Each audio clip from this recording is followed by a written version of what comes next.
Hello दोस्तों, नमस्कार सभी मित्रों को मेरा जय भीम। और दोस्तों, हमारे प्रिय मित्र दिलीप जाटव इस समय पहुंच चुके हैं नागपुर की पावन धरती पर, जहां पर एक बहुत बड़े कार्यक्रम बौद्ध दीक्षा का जो है यहां पर आयोजन किया जा रहा है। तो सर्वप्रथम जैसे ही दिलीप जाटव जी रेलवे स्टेशन पर पहुंचे, वहां उन्होंने अपने साथियों के साथ में जो है रैली निकालते हुए अपने कार्यक्रम स्थल की ओर प्रस्थान किया।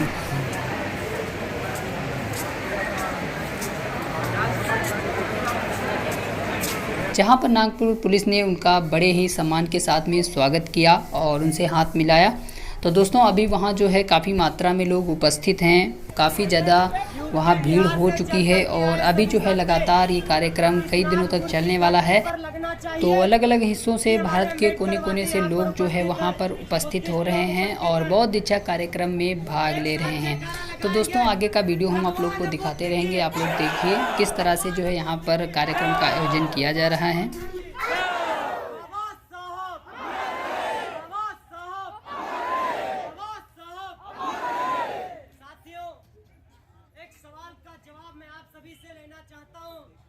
जो यूपी बिहार से आए हैं कि बाबा साहब ने कहा था कि सुबह 2 घंटे बजते हैं।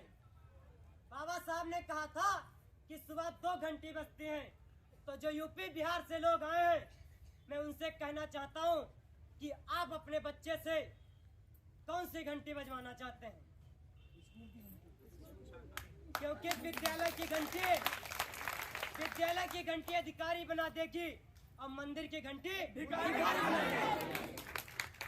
इसीलिए 4 लाइनें कहना चाहूंगा कि बाबा भीम के जीवन का एक ऐसा फसाना है, कि बाबा भीम के जीवन का एक ऐसा फसाना है। घर में लाश बेटे की उन्हें लंदन को जाना है, कि घर में लाश बेटे की उन्हें लंदन को जाना है। बड़ी मुश्किल से आया है यहाँ तक कारवां यारो, इसे जाने न दो पीछे, इसे आगे ले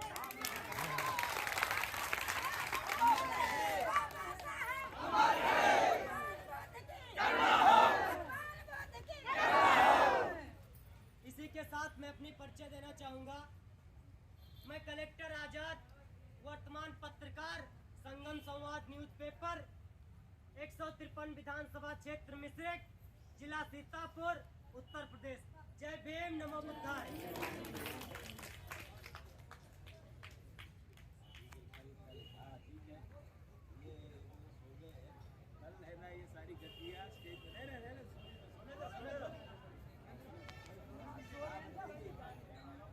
समाज को आगे करते और आप पीछे रह जाते।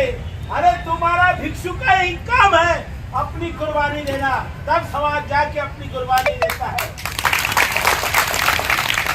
एक क्यूअर पहन लेने से हम बहुत बड़े हो जाते, ऐसा नहीं है। तुम क्यूअर पहनो, कुछ भी पहनो, तुम्हारे पर जुल्म होगा ही। और इसलिए हमारा समाज जब तक का संगठित नहीं होता, अरे चींटियां इकट्ठा रहती है, मकोड़े इकट्ठा रहते हैं, लेकिन हम इंसान जैसे इंसान होने के बावजूद भी हम इकट्ठा नहीं है। और तुम सही बाबा साहब की औलाद होगे, सही बाबा साहब की औलाद होगे तो गांव गांव प्रचार करोगे, बुद्ध धम्म का प्रचार करोगे, संविधान का प्रचार करोगे। संविधान बचेगा तो तुम बचोगे। संविधान अगर खत्म हो गया तो तुम्हारा कत्लेआम है। तुम्हारे यूपी में आदित्यनाथ जैसे हरामी लोग हैं। यहाँ पे आए तो आप कितने आजाद लग रहे हैं कि नहीं? हाँ, सही बात है। जब आजाद है तो डर के नहीं जीना। जो डर के जीता हो बाबा साहब की और बुद्ध की औलाद नहीं। अब जिस गांव में रहते होगे, चाहे बाराबंकी हो, चाहे मिश्रिक हो, चाहे उन्नाव हो, चाहे लखीमपुर खीरी हो, चाहे सीतापुर हो, चाहे बिहार हो या गो हो, ये सारे के सारे लोग हमारे अपने हैं। हम क्यों आते आपके पास में? हम 30 साल से तुम्हारे लिए पंडाल डालते, तुम्हारे लिए थोड़ा सुकून की जगह बनाते। अरे नहीं तो हमको ट्रेन में भी सताया जाता, जबकि गंजट्टी लोगों के लिए उनके 4 हाथ 8 हाथ देवी देवता के लिए सारे ट्रेनें छोड़ी जाती फुकट में, गांजा पहुंचाया जाता हिंदुओं को, उनके सन्यासियों को। अरे हम तो सिर्फ बाबा साहब के नाम से साल में एक बार आते हैं, फिर भी टीटी लोग आपको हमको सताते क्योंकि वो मनुवादी है, उनको जेबें गरम करना है, पैसे लूटना है। हमारे अपने नेताओं से भी सावधान रहना है, जो हमारे नाम पर पैसा जमा करते हैं, चंदा जमा करते हैं, इन लोगों को भी है ना सबक सिखाना।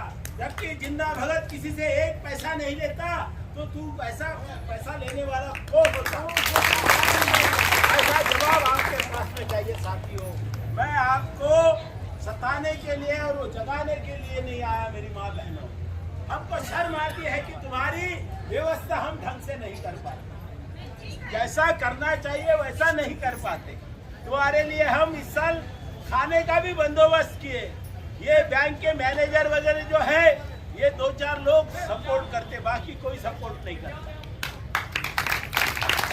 अब 30 साल से कम हमको कुछ तो खर्चा आता होगा, 1-2 लाख तो रुपया खर्चा आता होगा तुम्हारी व्यवस्था करने के लिए। 3-4 दिनों से हम जागते रहते हैं आप लोगों के लिए। तुम्हारा बच्चा गुमराह नहीं होना चाहिए, कोई बूढ़ी माँ गुमराह नहीं होनी चाहिए, कोई रास्ता भटकना नहीं चाहिए। लेकिन कोई ना कोई हर साल भटक जाता, किसी का एक्सीडेंट हो जाता, तो कोई बीमार हो जाता, तो कोई यहाँ पर ही है ना बेहोश हो जाता। उनको ये पूरा पंडाल छोड़ के हम उनकी व्यवस्था करने जाते हैं। कहने का मतलब भाइयों, तुम्हारे साथ में एक डॉक्टर रहना चाहिए, तुम्हारे साथ में जवानों की टीम रहना चाहिए। जिस ढंग से हमारी ये बहनें आई है, उनका नाम मुझे मालूम नहीं, ऐसे लोग जब तक का मिलकर नहीं आएंगे तुम्हारी एकता कभी नहीं बनेगी। तुम एक दिन के लिए